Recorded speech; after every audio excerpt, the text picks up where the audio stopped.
Ok. Havia um pedido para eu fazer uma aula de sociologia, então tudo bem, vou fazer. O assunto que cai de sociologia é basicamente Marx, um pouquinho de Marx.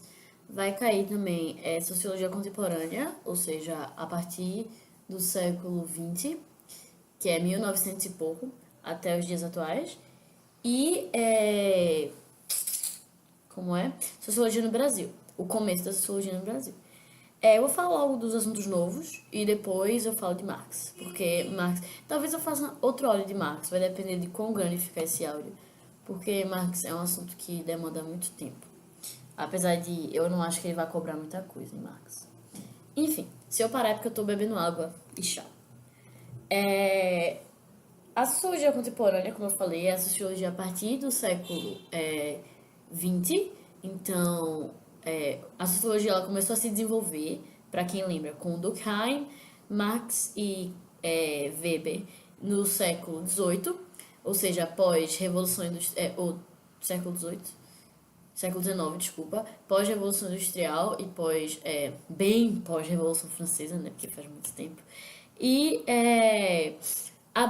tipo, aborda os principais problemas que começaram a surgir com a industrialização, com a urbanização exagerada, etc. E a sociologia contemporânea também vai analisar isso, também vai analisar problemas sociais decorrentes do capitalismo e tal, sendo que com métodos diferentes. E além disso, ela também vai tentar resolver aquele negócio de que, tipo, Durkheim falava que é o coletivo que influencia o indivíduo. Weber falava que o indivíduo que influenciava o coletivo. Os sociólogos contemporâneos vão tentar fazer uma síntese deles, arranjar um meio termo aí, para poder balancear essas duas opiniões. Então, a gente começa analisando a sociologia contemporânea eu tô escrevendo um mind map mind map? Uau! Um mapa mental enquanto eu falo isso. Começa lá nos Estados Unidos. Vamos logo para os Estados Unidos. Não que comece nos Estados Unidos, mas a gente vai começar pelos Estados Unidos com uma instituição chamada Escola de Chicago. A sociologia passou a ser institucionalizada, ou seja, ensinada em faculdades, escolas, etc.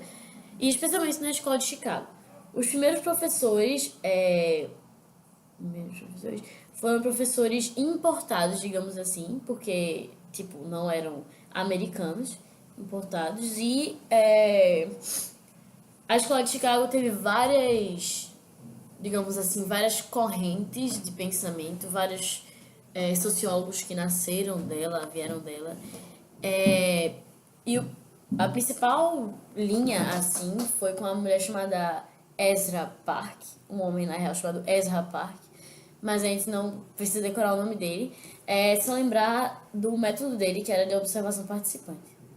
Observação participante. Quer dizer, era ele ou era ela? Deixa eu só confirmar.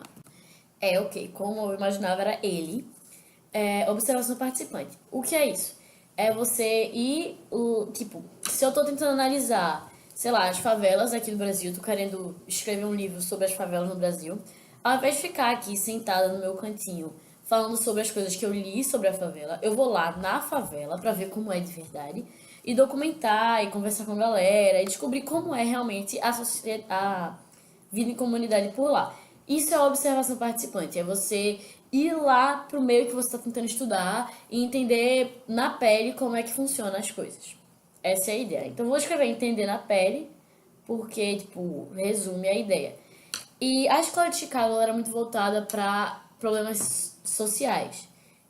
Problemas sociais. Então, tipo, violência urbana, desigualdade social, racismo, etc. E a escola de Chicago foi motivada por um problema bem específico. Fê, os Estados Unidos é o grande marco, assim, do capitalismo, certo? É o grande... Como posso falar isso? Quando você pensa em capitalismo, você pensa em Estados Unidos, certo? E eles estavam cientes disso. Os Estados Unidos, ele não é alheio ao fato de que ele é o cabeça do capitalismo mundial. E desde aquela época ele já era. Então, ele entendia que ele era uma figura importante E ele queria ter certeza de que não ia ter, digamos assim, razões para não seguir o capitalismo. Quando eu falar, acho que vão entender. Eles tentavam estudar os problemas sociais que eram causados pelo capitalismo como uma forma de tentar combatê-los, ao invés de parar o capitalismo. Eles não iam parar o capitalismo porque é o modelo econômico deles, é o modelo que eles mais pregam. E é melhor para eles, é mais lucrativo, obviamente, para eles manter o capitalismo deles.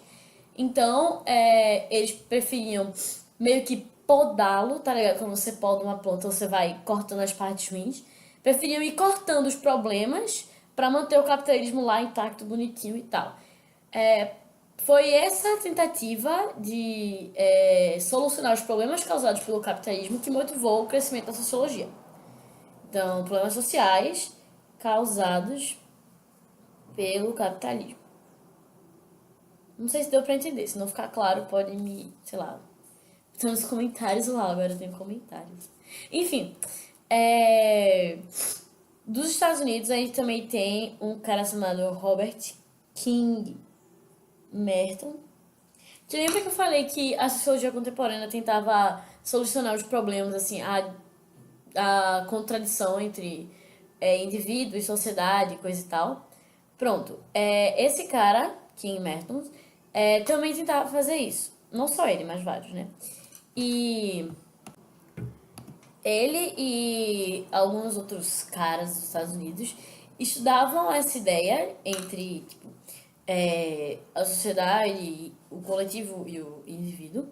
E para ele, King, quebrar uma regra reafirmava a regra. Quebrar, reafirma.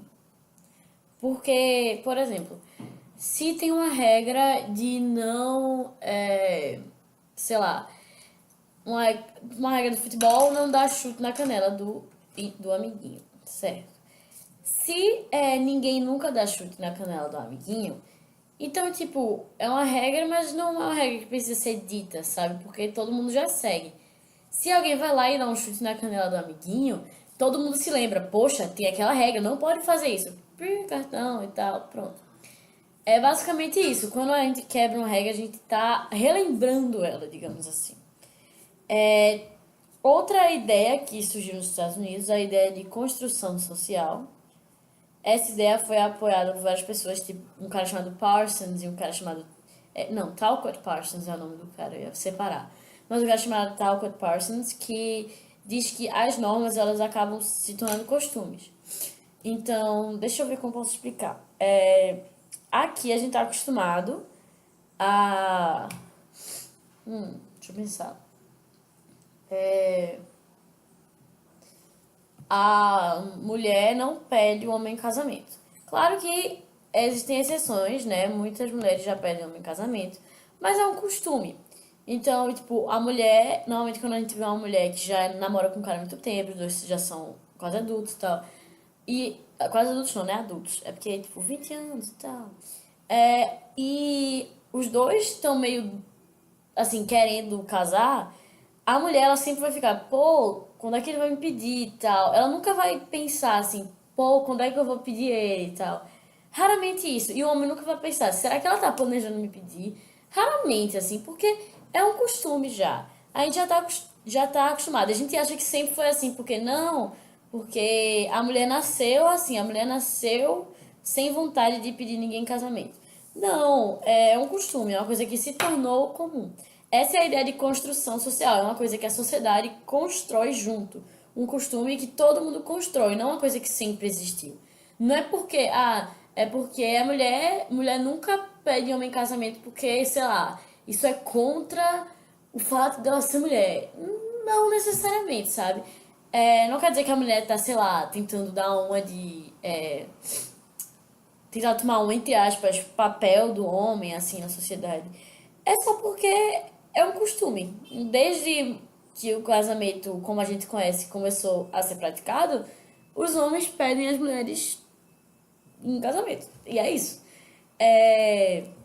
Então é uma coisa que a gente constrói, não é uma coisa que já existe. Essa é a ideia de construção social que surgiu nos Estados Unidos. Eu não vou botar a definição no mapa mental que eu tô fazendo. Só botar os nomes. Talcott Parsons. Ok. Tem outra ideia que é a ideia de microfenômenos sociais. Isso tudo que eu tô falando tá na ficha, tá? Tipo, microfenômenos sociais. Eu vou falar o que é mais importante daqui do que eu tô falando. Eu vou pontuar pra não ficar muito solto. Mas, tipo, eu tô dizendo tudo porque é tudo que tá na ficha, pra não correr o risco de, tipo, eu não dizer alguma coisa e alguém reclamar comigo. Ai, Pia, você me botou isso. Eu tô falando tudo, tá? Ok. Microfenômenos sociais é um conceito criado por um cara chamado Erving Goffman. Eu acho que eu devia escrever na descrição do vídeo o nome desses caras, porque é tipo. Se você tiver com a ficha, você vai saber. Tem a ficha de PDF no Google Classroom, então pronto.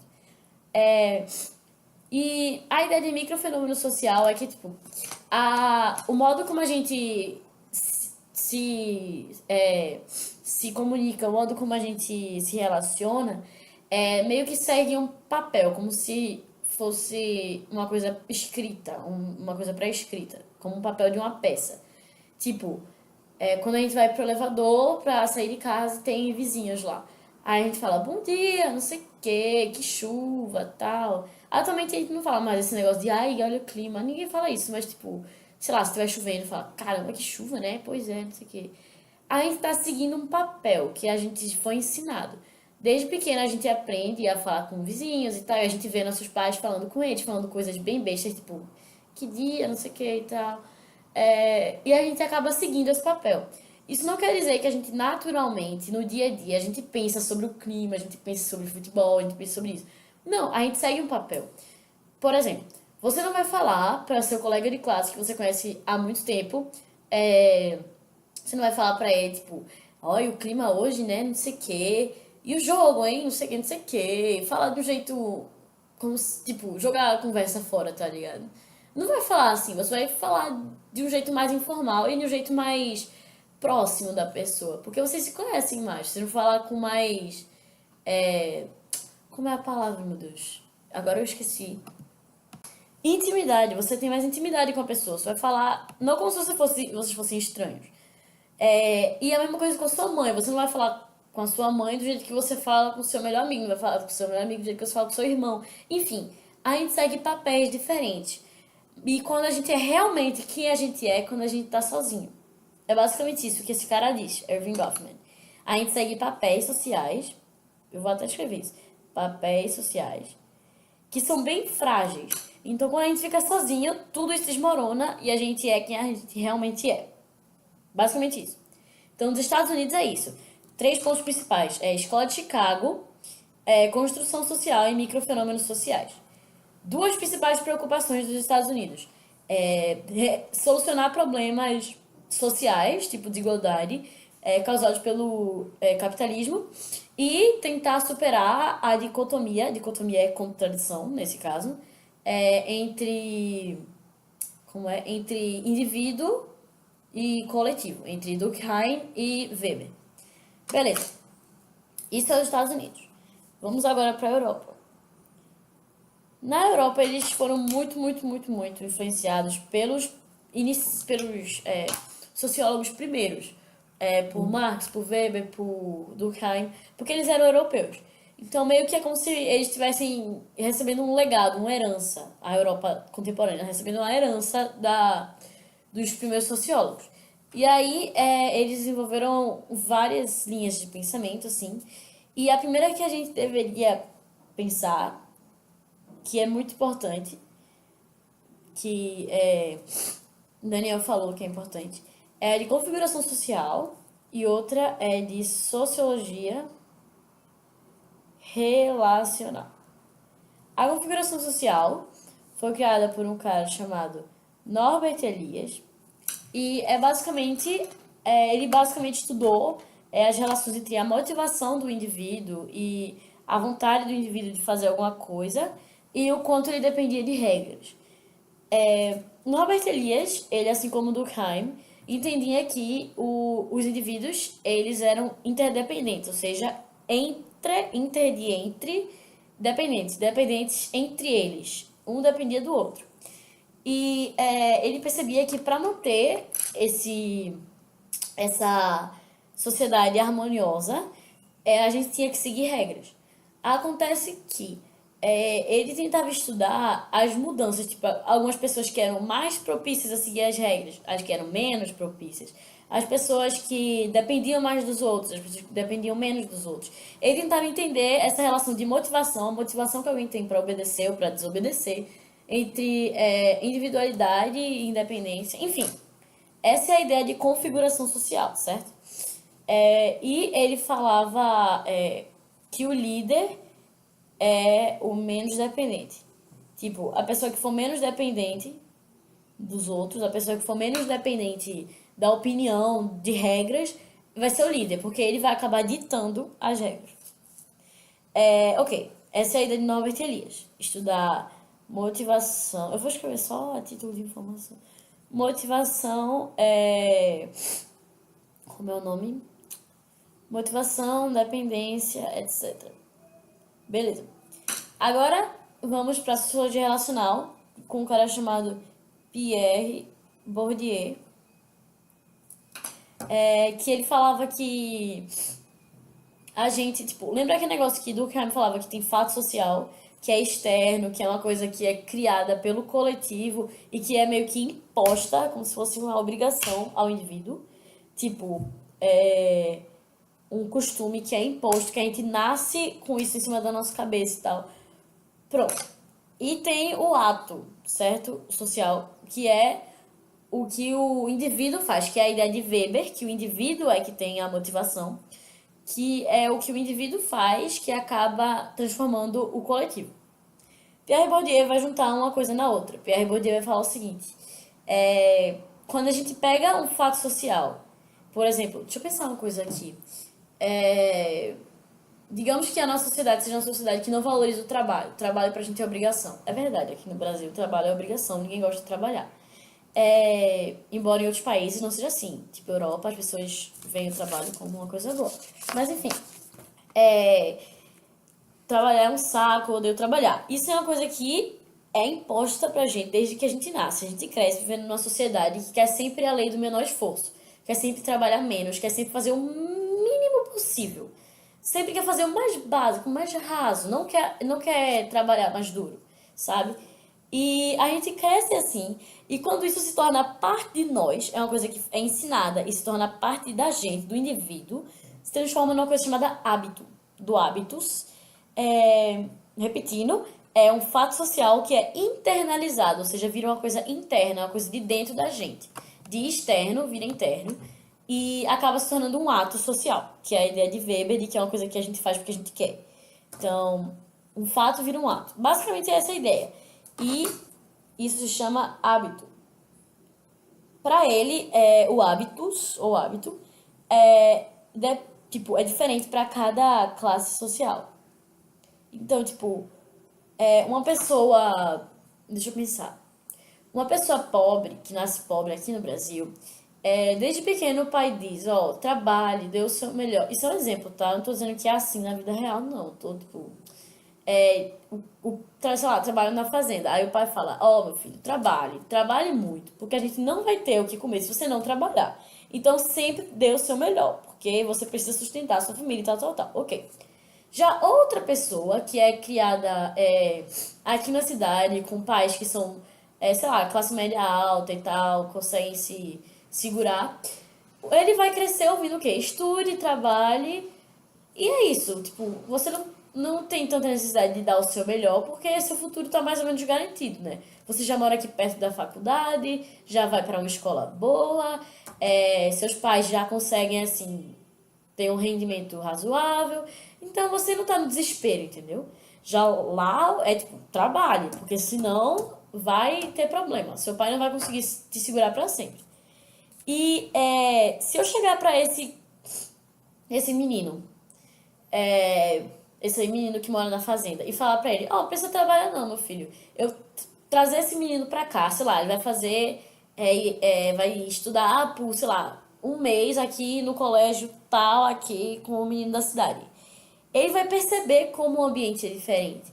E ele vai falar, caramba, velho, aqui a galera não precisa trabalhar duro. Aqui a galera não é tão assim. A galera consegue focar em outras coisas. Não tem o trabalho duro que eu tô acostumado, sabe?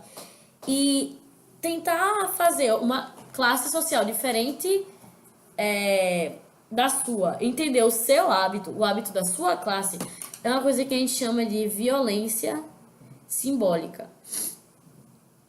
Que é tipo, eu tentar forçar uma pessoa a entender um hábito que não é dela naturalmente. É uma coisa que ela não tá acostumada. Tipo, se eu trazer uma pessoa da favela e falar, sei lá, agora você vai assistir Netflix todo dia. Tipo, a pessoa vai ficar, eu não tinha isso, tá ligado? Quer dizer, tem gente da favela que tem Netflix, mas a galera que não tem Netflix, a galera que é realmente, assim, tá na miséria do Brasil, vai falar, o que é isso, bicho? Não sei o que é isso. E vai achar meio... E vai ficar um pouco com raiva, porque a vida toda ela não teve direito àquilo, sabe? Não teve direito ao lazer que a gente tá acostumado. E isso é violência simbólica. Espero que tenha dado pra entender, né? Ok, isso é na Europa e nos Estados Unidos. Agora eu vou falar do Brasil. O Brasil também é rápido. Surgiu aqui no Brasil, mais ou menos não, exatamente em 1933, na Escola de Sociologia e Política de São Paulo. E durante esse período estava rolando a Era Vargas, então Vargas já havia tomado o poder e as principais questões do começo da sociologia aqui no Brasil eram basicamente a busca por uma identidade nacional e o impacto das diferentes culturas, portuguesa, holandesa, africana, indígena, aqui no Brasil. Então, eles estavam tentando reafirmar uma cultura e uma identidade do Brasil, tentando achar, digamos assim, uma coisa que representasse o Brasil, o que era o Brasil em essência. Então, foi muito explorado a miscigenação, muito explorada a miscigenação e a colonização dos portugueses e tal.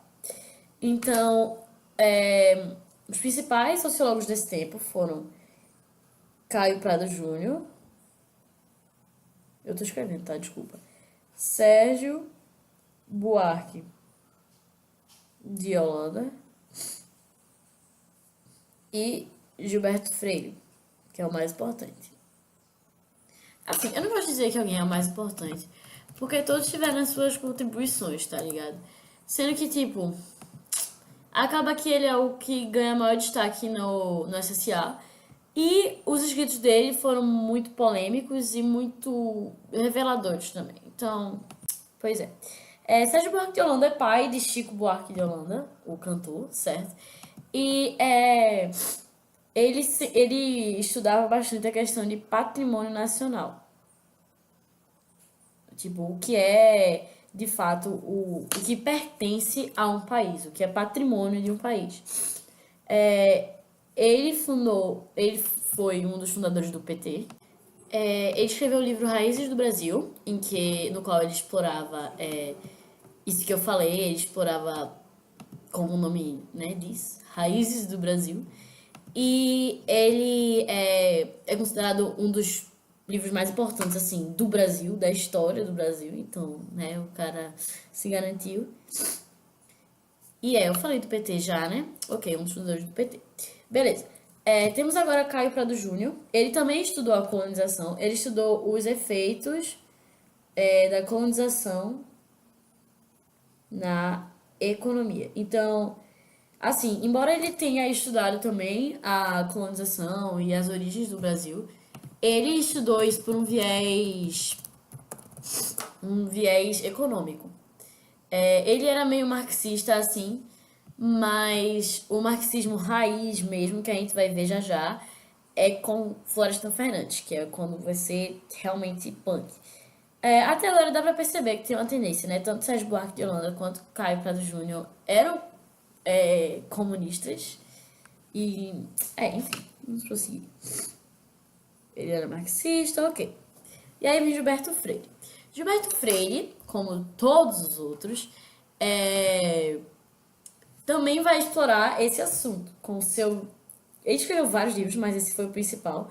Seu ilustre livro, Casa Grande e Senzala. Esse cara, ele era muito bom historiador. Então, o livro que ele escreveu não era só uma análise sociológica, era também um material histórico, certo? Um documento histórico. Ele estava fazendo análise histórica de fatos ali. Sendo que ele via a miscigenação de uma forma muito otimista, digamos assim.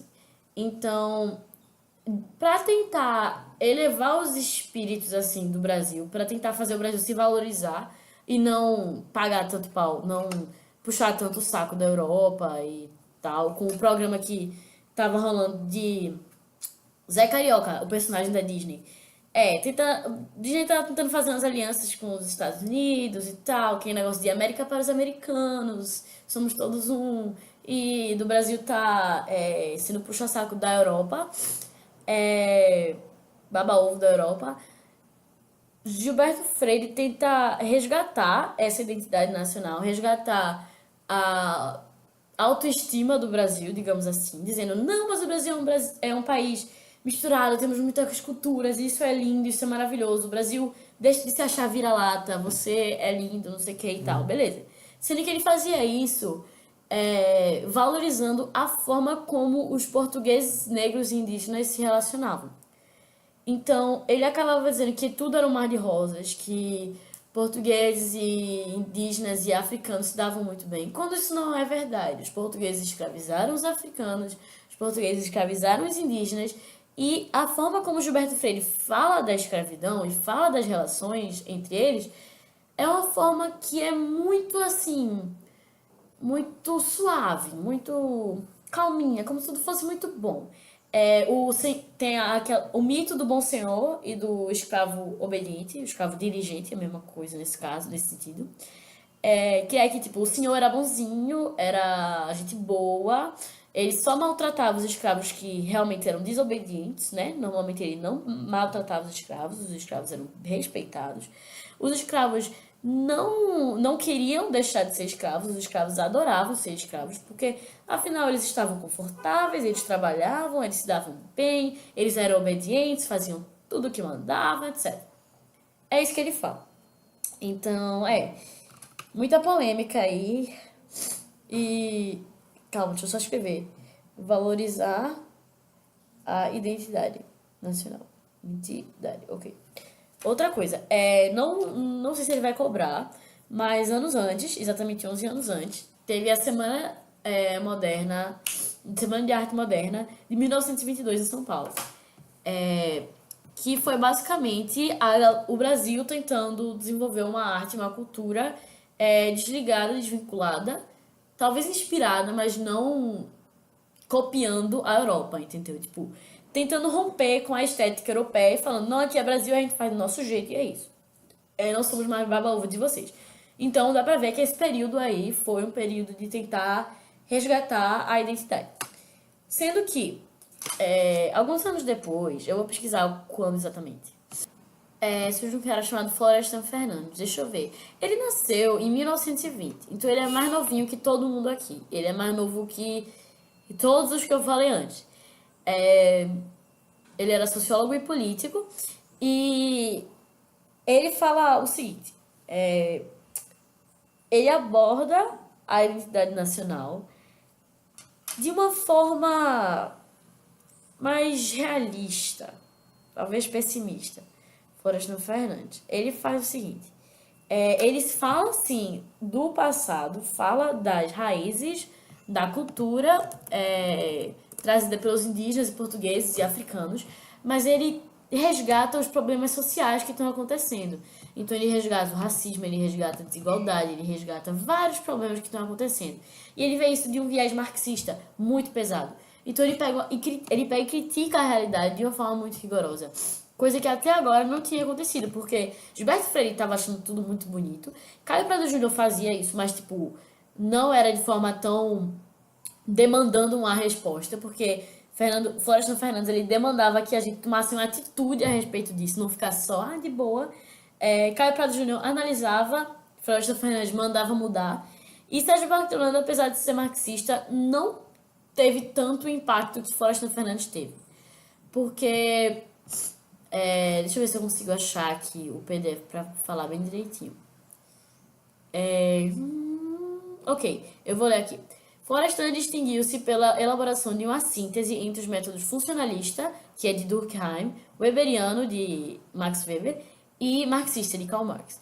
Suas pesquisas sobre os indígenas brasileiros, a população afrodescendente e as relações sociais raciais são obras de referência, ou seja, são muito boas.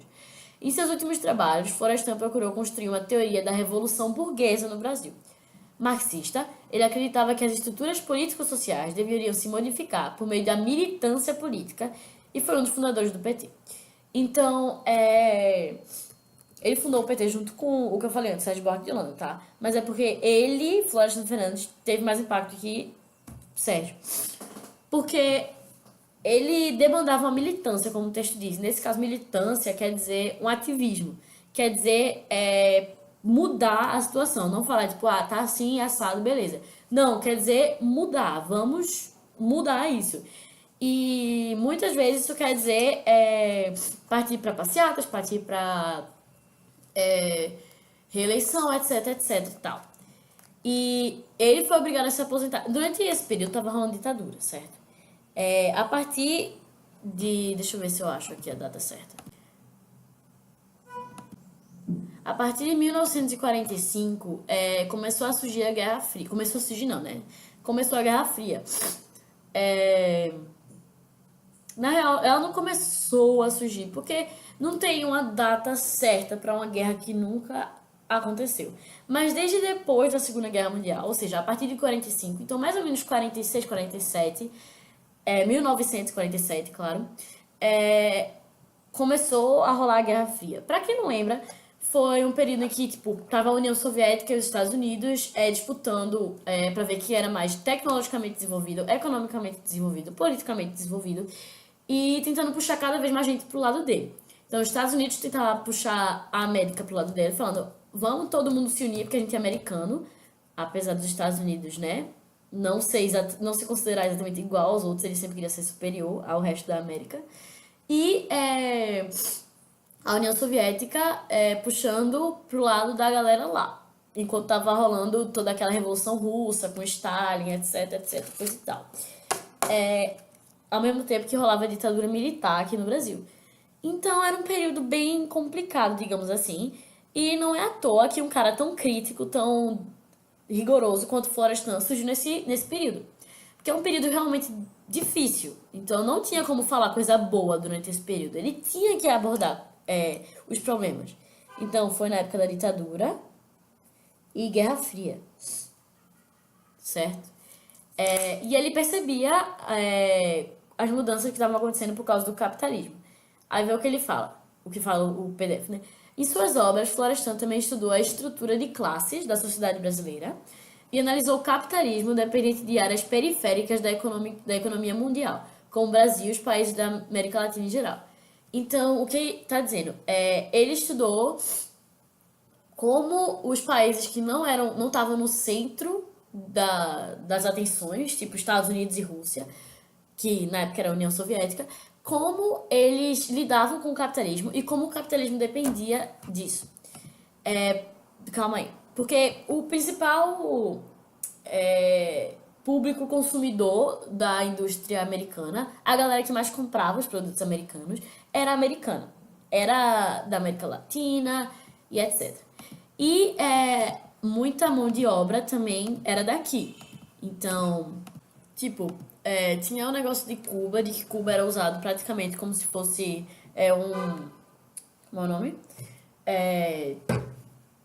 Como se fosse um jardinzinho dos Estados Unidos, como se fosse a casa de praia dos Estados Unidos, a galera ia pra lá. Cuba é um regime socialista, certo? E deixa eu ver se eu consigo achar aqui uma boa fonte. Basicamente, os Estados Unidos explorava Cuba, feito louco, né? E Florestan observava isso e estudava, por exemplo, aqui, ó. O título de um dos livros dele foi Capitalismo Dependente e Classes Sociais na América Latina e a Revolução Burguesa no Brasil. Então, como eu falei, ele estudava os impactos que o capitalismo tinha nas sociedades menos, assim, mais escanteadas. Não sei o que, não sei o que. Ele inspirou vários outros intelectuais que surgiram depois dele. Tal, ok, beleza. É basicamente isso que fala de Florestan Fernandes. Eu acho que deu pra entender tudo, né? Beleza. Florestan Fernandes, deixa eu escrever aqui mais crítico. Crítico, marxista, entre parênteses e tal. Então tá, repetindo. Estados Unidos. Escola de Chicago, construção social, desculpa, microfenômenos sociais, tentar superar a contradição. Europa, Pierre Bourdieu e Norbert Elias. Brasil, são 4. Primeiro, os 3 primeiros, Gilberto Freire, Caio Prado Júnior e Sérgio Buarque de Holanda. E depois, Florestan Fernandes. Eu acho que deu pra entender tudo. Eu tô com o mind map. Eu acho que eu vou conseguir mandar uma foto de algum jeito. E é isso, espero que tenha dado pra entender.